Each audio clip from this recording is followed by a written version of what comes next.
21세기 예술의 사조와 경향이고요. 부제로 현대미술과 철학입니다. 21세기 현대예술 중에서 미술로 한정해서 그리고 그 중에서 주목할 만한 크게 3명의 작가를 철학적인 관점에서 고찰하는 것이 이번 강연의 주된 내용입니다. 미술에 크게 4개의 하위 장르가 있다고 할 수 있는데 회화, 설치, 그리고 미디어, 그리고 퍼포먼스인데 퍼포먼스를 제외하고 나머지 3가지 장르를 다루는 셈이 됩니다.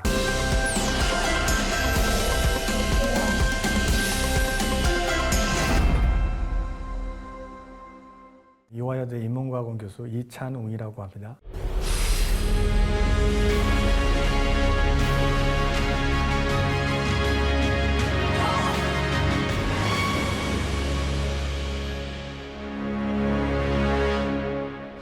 예초 제안받았던 강연의 주제는 오늘 제목에서 알 수 있듯이 21세기 예술의 사조와 경향이었습니다. 하지만 이대로 이 강연의 주제로 삼기에는 몇 가지 좀 어려움이 있다 이렇게 생각이 들었습니다. 우선 첫 번째 문제는 다들 아시다시피 예술에는 수없이 많은 장르가 있고 그래서 미술과 음악 또 영화와 무용 이런 것들을 모두 다 다루기는 사실상 불가능하고 또 혹시 다룬다 하더라도 너무 추상적이어서 별 의미가 없다라고 하는 생각이 들었습니다. 그래서 오늘의 이 발표를 좀 한정해서 현대 미술 중에서 몇몇 주목할 만한 작품들을 철학적으로 고찰하는 것으로 좀 한정하고자 합니다. 두 번째 문제는 거리의 부재와 양식의 다양화에 있습니다. 우리는 21세기 속에 살고 있는 데다가 아직 이제 채 사반세기가 지나지 않았습니다. 그래서 우리가 가까이 있는 물건은 보기가 어렵듯이 좀 보기가 어려운 측면이 있고 그리고 또 그렇다고 해서 우리가 한 100년쯤 지나서 이 시기를 되돌아보면 과연 잘 이해할 수 있을까? 우리가 이 시기를 명명할 수 있을까라고 하는 문제를 또 생각해 보면 또 그것도 또 쉽지 않을 것 같다 이런 생각이 듭니다. 이제 100여 년 전 유럽을 생각해 보면 유럽에서는 그 당시에 여러 예술 사조 운동이 또 파도가 지나가듯이 차례차례 그렇게 지나갔습니다. 인상주의, 미래주의 등등요. 근데 하지만 오늘 이제 많은 이론가들이 공통적으로 지적하고 있듯이 21세기 예술은 이제 형식 면에서는 너무 다양하고 활동하는 작가들의 출신과 경력이 매우 상이하고 또 이들 사이의 영향관계라고 하는 게 너무 복잡해져서 이전과 같이 운동을 일으키는 그런 조직적이고 이제 의식적인 흐름은 찾기가 어렵다라고 생각합니다. 그리고 이제 세 번째 문제는 이제 이 강연 제목이 21세기라고 하는 것이 과연 무엇을 의미하는가라고 하는 것입니다. 이제 이것은 단순히 산술적인 표기를 넘어서 과연 어떤 분기점으로 기능하는가라고 하는 이제 문제를 좀 생각해 볼 수 있는데요. 역사학자들이나 정치학자들이 많이들 하듯이 2001년에 있었던 9.11 테러 사건을 기점으로 삼든지 아니면 또 우리가 오늘날 이제 우리가 목도하고 있는 이 미디어의 강력한 영향력을 기준으로 그런 관점에서 본다면 제 생각에는 2007년에 출시됐던 아이폰의 등장, 이 결정적인 분기점이었다고 생각하는데 이런 것들을 이제 생각해 볼 수 있는데 과연 미술에서는 그런 분기점이 존재하는가라고 하는 것을 생각해 볼 수 있죠. 간단히 말씀드리면 사실 미술비평이나 예술비평에서는 이제 자신이 속해 있는 시대를 어떤 시대 구분을 통해서 이해하려고 하는 그런 어떤 노력과 성과가 1990년대 포스트 모더니즘으로 끝난 것 같습니다. 그래서 그 이후로는 마치 자축을 잃고 맹렬히 회전하고 있는 나침판처럼 제자리를 맴돌고 있는 그런 형국이 아닌가라고 생각합니다. 그러니까 미술이 자기 자신을 바라보고 있는 시선이 좌표축을 잃은 것 같습니다. 그리고 이건 단순히 미술이나 예술만의 문제는 아니고 어떤 시대의 문제가 미술을 통해서 나타나는 것일 수도 있습니다. 하지만 이러한 환경을 꼭 비관적으로만 받아들일 필요는 없을 것입니다.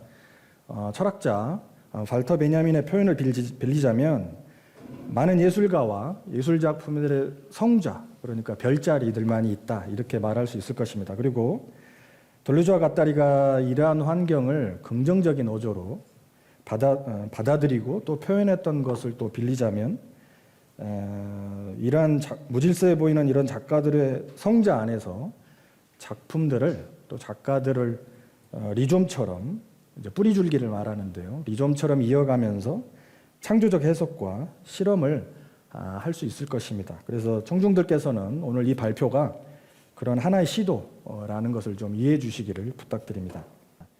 이런 관점에서 오늘 그 히토 슈타이얼이라고 하는 미술가의 미디어 작업과 베냐민의 사유, 그리고 이제 독일 미술가인 베이르위그의 설치 작업과 돌루즈의 철학을 연결해서 이 발표의 본체로 삼고자 합니다. 그리고 이제 본론의 앞뒤에 각각 하나의 사례식을 덧붙여서 함께 살펴보려고 하는데요.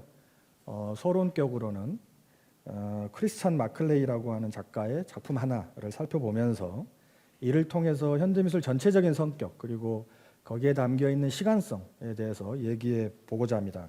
그래서 첫 번째로 그 크리스찬 마클레이의 작업을 현대미술의 아이콘으로 좀 살펴보려고 합니다. 2010년에 발표된 작품이 있는데요. 시계라고 하는 작품이 있습니다.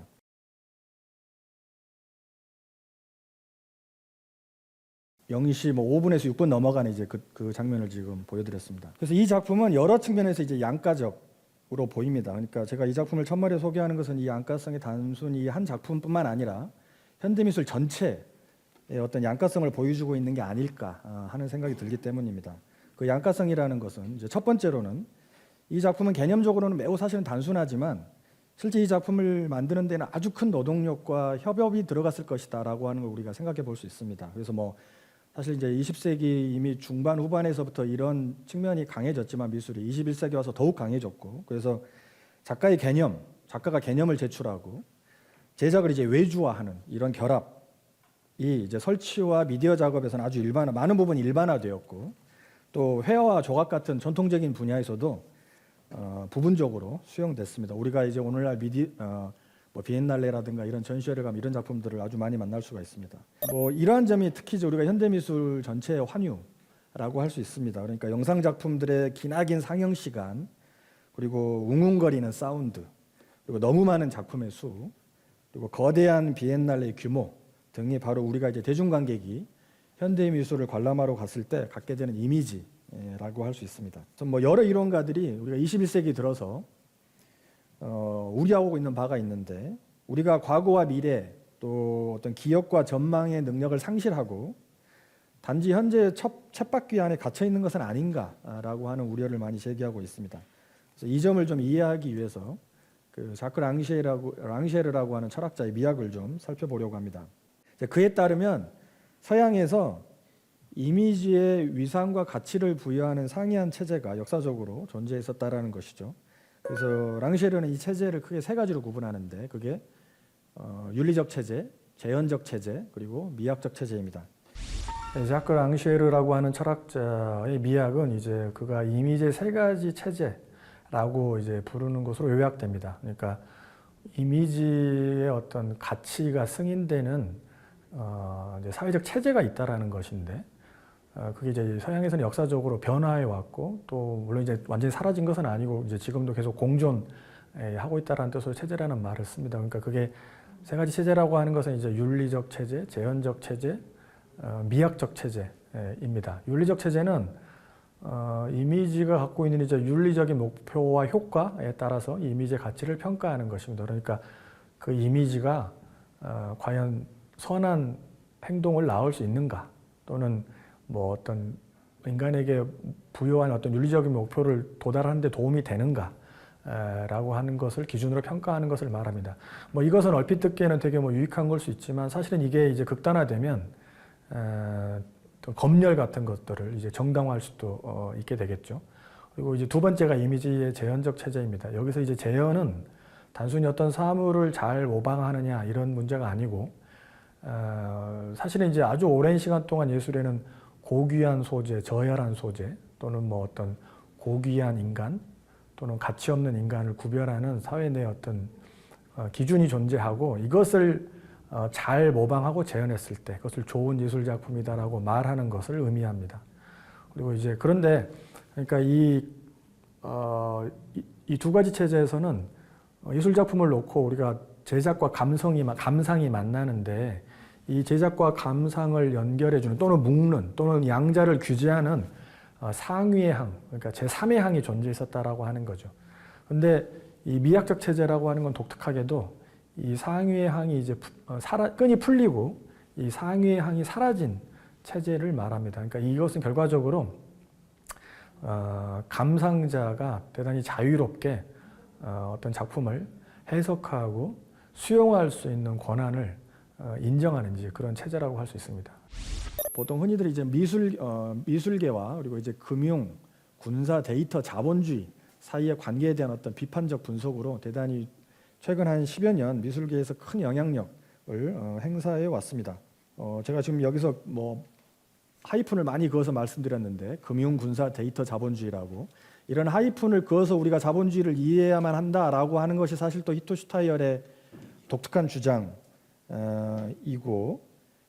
이기도 합니다. 그러니까 이 미술계가 바로 이런 또 금융, 군사, 데이터, 자본주의의 원리가 어떻게 무차별적으로 관철되는 대표적인 영역인지 입증하고 있습니다. 그리고 또 역으로도 금융, 군사, 데이터, 자본주의가 작동하고 확장되는 데 있어서 이미지라고 하는 것이 상품으로서 얼마나 결정적인지도 또 설득력 있게 설명하고 있습니다. 그래서 또 한 작품을 히토 슈타이어의 한 작품을 잠깐 또 보도록 하겠습니다. 예, 소셜심이라 그러니까 소셜심, 그러니까 소셜 아마 시뮬레이션이 이제 줄임말인 것 같은데 이 작품에 대한 뭐 제 설명은 조금 이따 다시 드리기로 하고 그래서 히토 슈타이어는 이렇게 어떤 마르크스와 베냐민의 깊은 영향 하에서 21세기의 사회와 미술이 어떻게 분리 불가능하게 서로 깊이 얽혀 있는가라고 하는 것을 분석합니다. 그녀는 이제 빈곤한 이미지라는 이미지로 자신의 이미지론을 전개합니다. 그러니까 우리 사회가 공인된 존재와 추방된 존재가 암묵적으로 존재한다면 그런 구분이 마찬가지로 미술계 내에서도 공인된 존재와 추방된 존재가 구분되어서 돌아다닌다라고 하는 것입니다. 인용하면 빈곤한 이미지는 허접 쓰레기 또는 리핑된 것이다. AVI나 JPEG 파일, 해상도에 따라 순위와 가치가 매겨지는 외양의 계급사회 내의 룸펜 프롤레타리아다. 또 다른 대목을 하나 인용하면 빈곤한 이미지는 동시대 스크린에 추방된 존재이며 시청각적 제작의 잔해이자 디지털 경제의 해변으로 밀려온 쓰레기다 라고 말하고 있습니다. 그래서 이렇게 히토 슈타이어의 빈곤한 이미지의 존재를 강조하는 것은 단순히 뭐 어떤 사회적 약자에 대한 연민 뭐 이런 걸 이제 미술계로 확장하는 것에 뭐 그런 차원에 그치지 않습니다. 첫 번째 이유는 이제 우리가 뭐 흔히들 신자유주의 하에서 살고 있다고 이야기하는데 그게 뭐 서양에서는 대략 한 1980년, 우리나라에서 이제 90년대 시작된 체제고 그러니까 대략 3, 40년 됐는데 신자유주의라고 하는 건 이제 모든 것의 가치를 어떤 이윤의 관점에서 이제 평가하고 측정하는 그런 체제라고 할 수 있습니다. 그런데 이런 체제 하에서는 어떤 뭐 작가의 개인적이고 비판적인 목소리가 담긴 그런 시선이 담긴 에세이 영화들은 당연히 어떤 이윤의 관점에서 보면 뭐 그렇게 높은 가치를 매길 수 없으니까 영화관이나 어떤 상영관, 미술관을 찾을 수가 없고, 그러니까 빈곤한 이미지로 이제 떠돌게 된다라는 것입니다.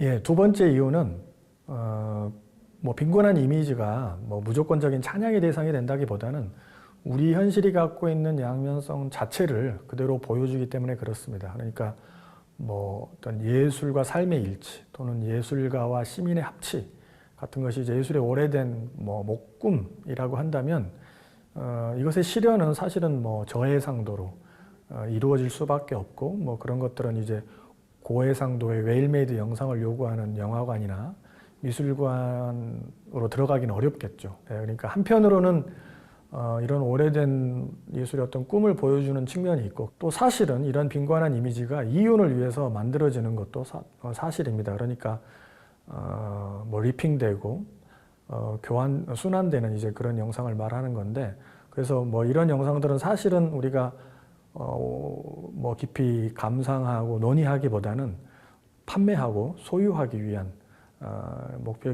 목적이 크다고 할 수 있겠죠. 그러니까 이것은 정확히 정보 자본주의가 요구하는 어떤 사물의 상에 부합한다라고 할 수 있습니다. 피에르 위구와 관련해서 둘루즈의 철학사상의 한 대목을 좀 살펴보는 것이 유익할 것 같습니다. 뭐 현대 프랑스 철학자 둘루즈는 아마 지난 세기 가장 많은 개념을 만들었고 또 아마 가장 많은 분야를 가로지르면서 자신의 사상을 전개했다고 해도 사실 틀린 말은 아닐 텐데 뭐 노마드, 리좀, 기계, 배치, 정동, 생성, 기관 없는 신체, 뭐 영토와 탈영토와 횡단성, 뭐 이런 많은 개념들이 우리 동시대의 어떤 변화를 포착하기도 하고 또 변화를 추동하기도 하고 했던 이제 그런 사상가입니다. 예술과 관련해서 말씀드리면 뭐 둘루제 이제가 이런 말을 한 적이 있는데 한 책에서 감성이 앞서고 지성은 그에 뒤따른다라고 말했습니다. 그러니까 이런 말을 중심으로 생각해 볼 때 넓은 의미에서 둘루제 사상은 경험주의와 또 낭만주의를 현대적으로 계승하고 또 혁신한 사상가다라고 말할 수 있습니다. 경험주의라고 하는 말 뜻은 우리는 감성을 통해 우연하게 어떤 것을 만나고 그것으로부터 비로소 사유를 시작할 수 있다라는 것이죠. 그러니까 만약에 우리가 이미 가지고 있는 개념과 공식들로 환원하는 것은 그것은 계산이거나 재인식이지 둘루즈가 보기에는 진정한 의미에서 사유는 아닙니다. 그렇다면 감각과 사유를 통해서 도달해야 되는 그 높이라는 것은 어떤 것이냐라고 할 때 19세기 시인 랭보는 시인은 투시자가 되어야 한다, 부하형이 되어야 된다라고 말했는데 둘루즈 역시 이 말을 대단히 높게 평가를 합니다. 그러니까 예술가와 철학자가 하는 것은 무엇인가? 그것은 뭔가를 보는 것, 뭔가 다른 것을 보는 것이라는 거죠. 예, 우리는 뭐 어떤 사물의 이미지를 뭐 원하는 대로 다 자유롭게 볼 수 있다고 믿지만 사실은 우리는 어떤 현실적인 필요와 요구가 있고 그것에 따라서 드러나는 어떤 사물의 측면, 그것을 현실적인 이미지다라고 부릅니다. 근데 반면에 다른 한편으로 어떤 사물을 둘러싸고 있는 뭐 기억과 전망과 관련된 그런 측면이 있는데, 그러니까 과거와 미래와도 관련된다고 할 수도 있겠죠. 예, 그런 측면을 이제 잠재적 이미지, 버추얼한 이미지다라고 둘루즈는 부릅니다. 그리고 모든 사물은 바로 이런 잠재적 이미지와 현실적인 이미지로 둘러싸여 있다라는 것이죠. 지금 이 강의가 종로에서 이루어지고 있는데 종로 뒷골목을 걸으면서 뭐 지금 들어서 있는 건물들만 본다면 그런 거 이제 현실적인 이미지를 보는 거지만 만약에 뭐 자신의 기억과 관련된 이미지라든가 또는 조선시대 피막골 또는 100년 뒤에 바뀔 어떤 풍경 뭐 이런 것들을 본다면 그것은 이제 잠재적 이미지를 떠올리는 것이다라는 것이죠. 그래서 둘루즈는 모든 사물은 항상 현실적 이미지뿐만 아니라 잠재적 이미지로 둘러싸여 있다라는 것입니다. 지금 이제 보시고 계시는 게 이제 데이비드 호크니가 자신의 작품 앞에서 서 있는 본인 모습인데요. 21세기에 대중과 평단으로부터 뭐 아주 많은 뭐 대중으로 그러니까 평단으로부터도 주목을 받고 있고 대중으로부터도 아주 많은 사랑을 받고 있는 그런 화가입니다. 그렇게 양쪽에서 주목받고 있는 작가는 사실 흔치 않은데 이 데이비드 호크니는 자신의 창작 작업을 통해서 회화가 낡은 미술 양식이기는커녕 인간의 시선이 존재하는 한 회화란 사라지지 않고 영원히 존재할 것이다 라고 하는 점을 설명하고 있고 또 자신의 작업으로 충분히 잘 보여주고 있습니다. 우리가 오늘날로 되돌아오자면 뭐 그렇게 그림이 필요한가? 사진이 다 이걸 대체하고 있는가? 아닌가? 더군다나 모든 사람 손에 지금 디지털 사진을 찍을 수 있는 기기가 들려있는 시대에 과연 그림이라고 하는 게 이 시각 문화에 필요한가라고 생각할 수 있지만 호크니는 전혀 그렇지 않다라고 하는 거죠. 그러니까 사진이 회화를 전혀 대체할 수 없다라고 주장합니다. 왜냐하면 인용하면 우리는 카메라처럼 그런 방식으로 보지 않는다라는 것입니다. 그러니까 부분적으로는 기하학적으로 보지만 또 인간의 심리적으로 보기도 합니다. 제가 저 벽에 걸려있는 브람스의 사진을 본다면 그 순간 브람스는 문보다 훨씬 더 크게 보일 것입니다. 그러니까 인간은 자신의 관심대로 보고 크게 보고 또 그것들을 연결하면서 지각하고 그렇게 연결된 전체를 하나의 공간으로 지각합니다. 그러니까 인간의 지각은 광학적 법칙과는 미묘하게 어긋난다는 것이죠.